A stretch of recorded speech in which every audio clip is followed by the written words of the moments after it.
सरकारी कर्मचारियों का मेरा नमस्कार। मैं जयकाल जीनियस यूट्यूब चैनल से आपका होस्ट दोस्त पीके यादव। आज हम इस वीडियो में हाजिर हैं कि जो व्यक्ति न्यू पेंशन स्कीम के अंदर सेंट्रल गवर्नमेंट हो चाहे स्टेट गवर्नमेंट हो उसके अंदर भर्ती हुए हैं तो उनको 20 साल के पश्चात या वीआरएस लेने पर, ठीक है, 20 साल का यहाँ पर नियम लागू नहीं होता है। यदि वो व्यक्ति वीआरएस लेता है अपनी सुपरनेशन से पहले तो उसको क्या क्या लाभ मिलेंगे, यानी कि वीआरएस लेने की स्थिति में उसको क्या क्या लाभ मिलेंगे। ठीक है, benefits in new pension scheme, pension उसको कितनी मिलेगी, टोटल कॉर्पस उसको कितना मिलेगा, लीव इंकेसमेंट कितना मिलेगा, ग्रेजुटी कितनी मिलेगी, इसके अलावा और उसको क्या क्या लाभ मिलेंगे।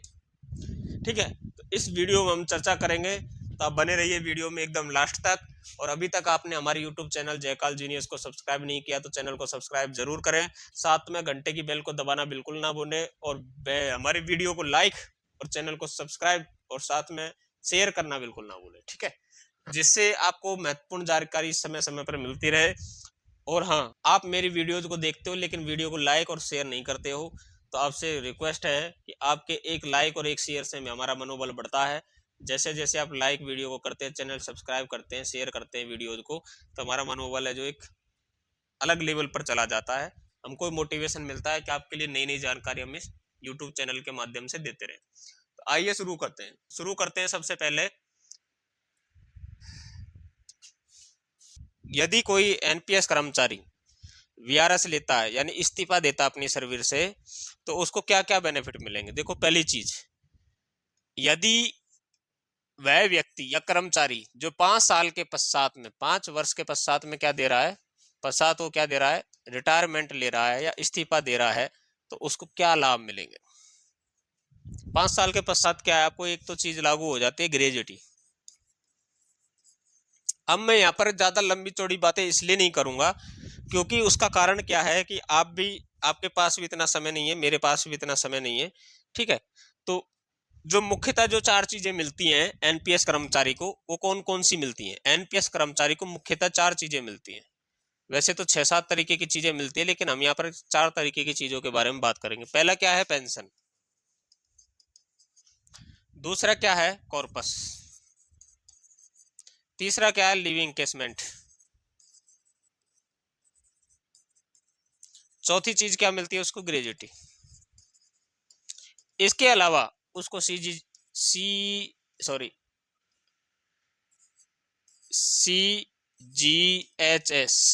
इसका पैसा मिलता है। पैरामिलिट्री अदर फोर्सेज में उसको रिस्क फंड भी मिलता है। ये 6 चीजें उसको टोटल गवर्नमेंट कर्मचारी को मिलती है। अब पेंशन, न्यू पेंशन स्कीम के अंदर क्या होता है, पेंशन किस आधार पर मिलती है उसको। इसमें बेसिक और उससे कोई लेना देना नहीं है। अगर मान लीजिए कोई कर्मचारी 20 साल तक सर्विस करता है, क्या करता है, 20 साल तक क्या करता है, सर्विस करता है। ठीक है, अगर मान लीजिए कोई व्यक्ति 20 साल तक सर्विस करता है और उसका टोटल कॉर्पस कितना हो गया है, अगर मैं फिलहाल मैं अपने दोस्तों का मानूं तो उनका लगभग एनपीएस के अंदर कितना कॉर्पस हो गया 10 साल की सर्विस के पश्चात, अगर वो लेवल 3 के अंदर अगर जॉब कर रहे हैं तो 13 से 14 लाख रुपए उनका टोटल कॉर्पस हो गया।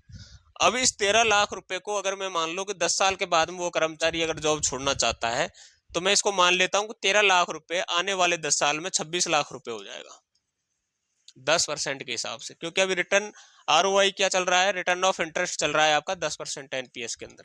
अगर मैं 10% ही मानता हूं तो 13 लाख रुपए 10 साल के अंदर 26 लाख रुपए हो जाएंगे, क्योंकि हर साल इसका रिटर्न है जो कितने से बढ़ रहा है, 10% से बढ़ रहा है। अगर मैं इसकी और विस्तृत अगर मैं इसकी वो करूंगा तो 26 लाख को भी पार कर जाएगा, लेकिन मैं इतना ही मान लेता हूँ 26 लाख रुपए। अब 10 साल के अंदर 10 लाख में 13 लाख रुपए इकट्ठा हुआ, तो मैं बताना चाहता हूँ कि जैसे ही हमारा डीए बढ़ेगा, 8वां वेतन आयोग लगेगा, तो मैं आपको बता रहा हूँ यही जो 13 लाख रुपए जो अभी 10 साल में जमा हुए और वो 26 लाख रुपए हो गए, तो मैं आपको बता देना चाहता हूँ 26 लाख रुपए और जमा हो जाएंगे उस एम्प्लॉय के खाते में। ठीक है, तो मैं यहाँ पर क्या बात कर रहा हूँ कि यदि कोई व्यक्ति 2013 में भर्ती हुआ, किसमें, 2013 में, तो 2033 आते आते उसके अकाउंट में कम से कम 50 लाख रुपए होंगे। कितने होंगे सर, 50 लाख रुपए। अब इस 50 लाख से उसको कितनी पेंशन मिलेगी वो मैं आपको बता देना चाहता हूँ। इस एनपीएस के अंदर रूल क्या है कि अगर मान लीजिए आप सुपरनेशन से पहले अगर रिटायरमेंट या वीआरएस लेते हैं तो उसका 20% आपको क्या मिल जाएगा, एज ए लंप सम मिल जाएगा, एज ए लंप सम। क्या मिल जाएगा, लंप सम मिल जाएगा, एज ए लंप सम। और 80% पैसे को आपको क्या करना पड़ेगा, आपको क्या करना पड़ेगा, एन्युटी खरीदनी, बाय ए एन्युटी, बाय ए एन्युटी। कितने परसेंट का, 80% का। 20% का आपको क्या करना पड़ेगा, लमसम आपको मिल जाएगा, और 80% का क्या है, आपको एन्युटी खरीदनी पड़ेगी। मान लीजिए उस कर्मचारी के खाते में मान लेता हूं भी 50 लाख रुपए का टोटल कॉर्पस है, यानी कि 2033 के अंदर। ठीक है, अभी आप ये कमेंट नहीं करना कि सर इतना पैसा नहीं हो सकता, इसकी फुल कैलकुलेशन मैं अच्छे से किया हुआ हूँ, इससे कम पैसा नहीं हो सकता। जो 2013 अंदर लेवल 3 के अंदर जो कर्मचारी भर्ती हुआ है 2013 में, उसका आराम से 2033 में 50 लाख रुपए का कॉर्पस इकट्ठा हो जाएगा। मेरे से लिख के ले लीजिए आप, ठीक है। अगर नहीं होता है तो आप मेरे चैनल को ना अनसब्सक्राइब कर देना 2033 में जाके, ठीक है। मैं आपको इतने कॉन्फिडेंस के साथ बोल रहा हूँ, इतना कॉर्पस तो उसका मिनिमम इकट्ठा हो ही जाएगा।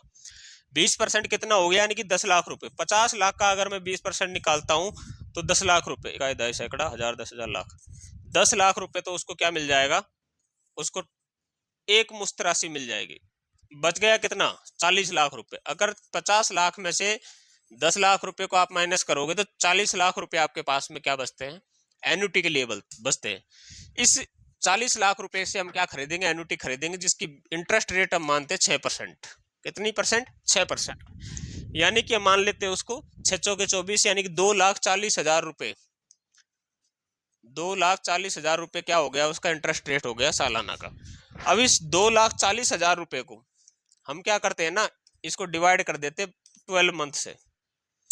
12 मंथ से हम डिवाइड करेंगे तो 12 दूना 24, यानी कि 20,000 रुपए पर मंथ आपको क्या मिलेगी, पेंशन मिलेगी। लेकिन दोस्तों क्या 2033 में 20,000 रुपए से आपका जीवन यापन होगा, किसी सरकारी कर्मचारी का जीवन यापन हो सकता है?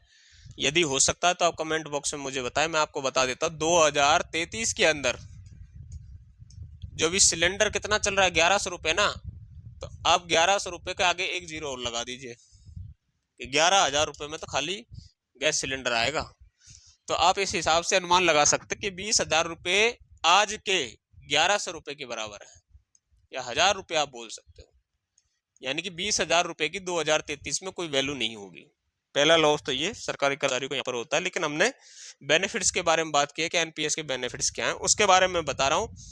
आप इसको लेकर के मेरे से कन्वर्सेशन कमेंट के अंदर ना करें, क्योंकि मैंने एज्यूम किया यार इतना तो होगा ही, लेकिन ये 20,000 रुपये आपके लिए कोई मायने उस समय 2033 में नहीं रखेंगे। दूसरी चीज, आपका पेंशन हो गया, आपका टोटल कॉर्पस हो गया, उसके अलावा आपको मिलेगा लीव इनकेसमेंट।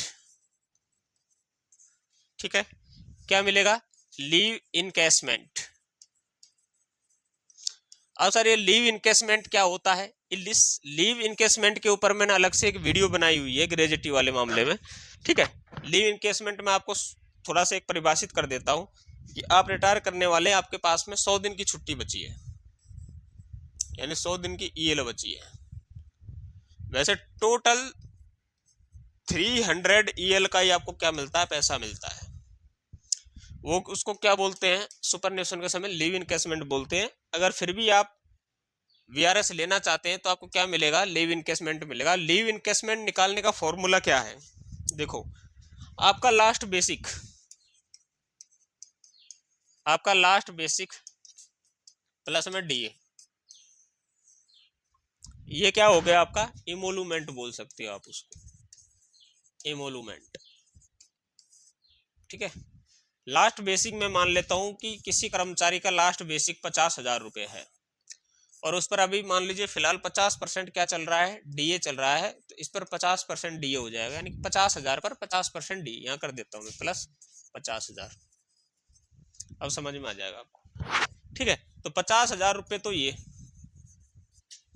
प्लस में 25,000 रुपये ये, यानी इसका हम परसेंटेज निकालेंगे, 100 से भाग दे देंगे, 25,000, टोटल 75,000 हो जाएगा मंथली इमोलमेंट। अब इसका फॉर्मूला क्या है, इसका फॉर्मूला है कि भाई जितना दिन तुम्हारी छुट्टी बची है, तो ये 75,000 रुपये आपके पर मंथ में इसको मान लेता हूं। तो मैं इसको अगर 30 से भाग दे दूंगा तो आपका एक दिन का ईएल का पैसा निकल के आ जाएगा। 75,000 को अगर मैं 30 से भाग दे देता हूं तो एक दिन का पैसा निकल के आ जाएगा। तो मैंने अगर इसको भाग दिया 75 यानी 3 दूनी 6, 3 पंजे 15, यानी कि 2500 रुपये पर डे आपका क्या निकल के आ गया, इमोलूमेंट निकल के आ गया। अब देखो, मान लीजिए कोई कर्मचारी वीआरएस लेता है, उसके पास में 100 डेज क्या है, ईएल है, और 200 दिन क्या है, एचपीएल है। तो मैं आपको यहां पर बताना चाहूंगा टोटल 300 दिन का ही आपको क्या मिलेगा, लीव इनकेसमेंट मिलेगा। लेकिन 300 दिन अगर उसके पास ईएल है तो उसको क्या होगा कि 300 दिन से गुणा कर दिया जाएगा 1 डे की उसकी पेमेंट। तो यानी कि 7.5 लाख रुपए उसको क्या मिल जाएगा, उसको मैक्सिमम उसको लीव इनकेसमेंट मिल जाएगा, लीव इनकेसमेंट।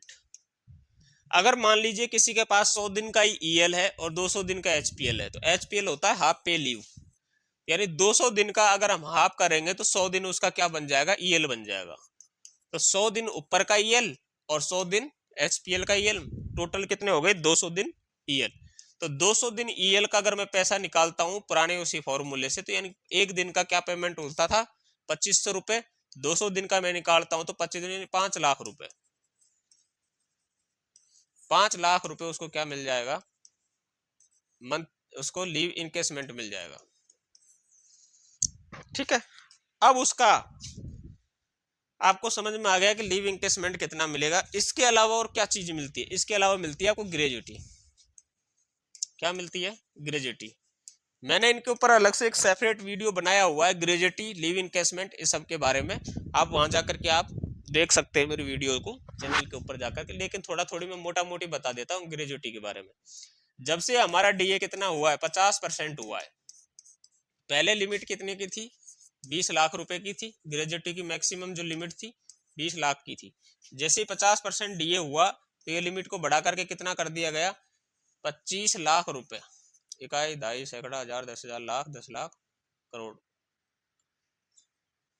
25 लाख रुपए कितना कर दिया गया, 25 लाख रुपए।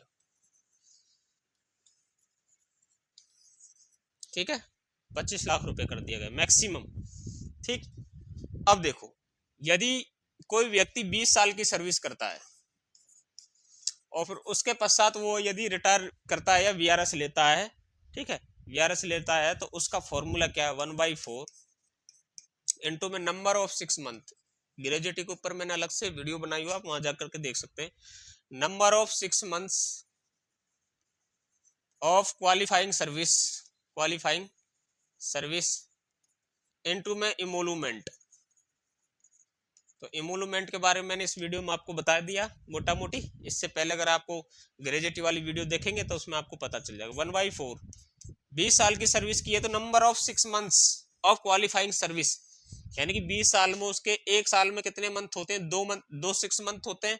तो 20 साल में कितने हो जाएंगे, 6 मंथ, टोटल कितने हो जाएंगे, 40 6 मंथ हो जाएंगे 20 साल की सर्विस में।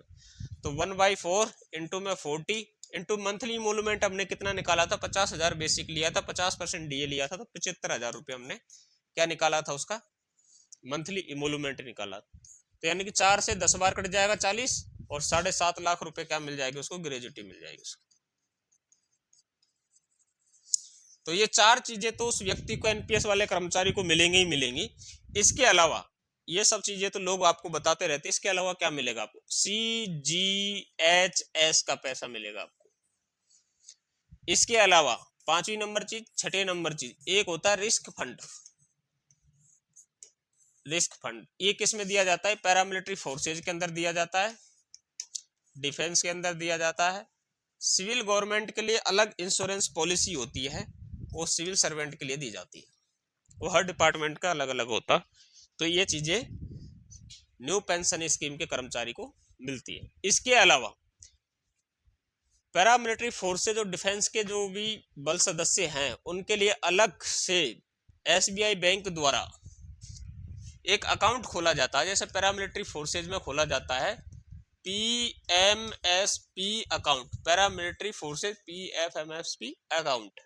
डिफेंस के लिए डिफेंस अकाउंट खोला जाता है, इनके अलग लाभ है, मैं नेक्स्ट वीडियो में इनके लाभों के बारे में आपको जानकारी देने की कोशिश करूंगा।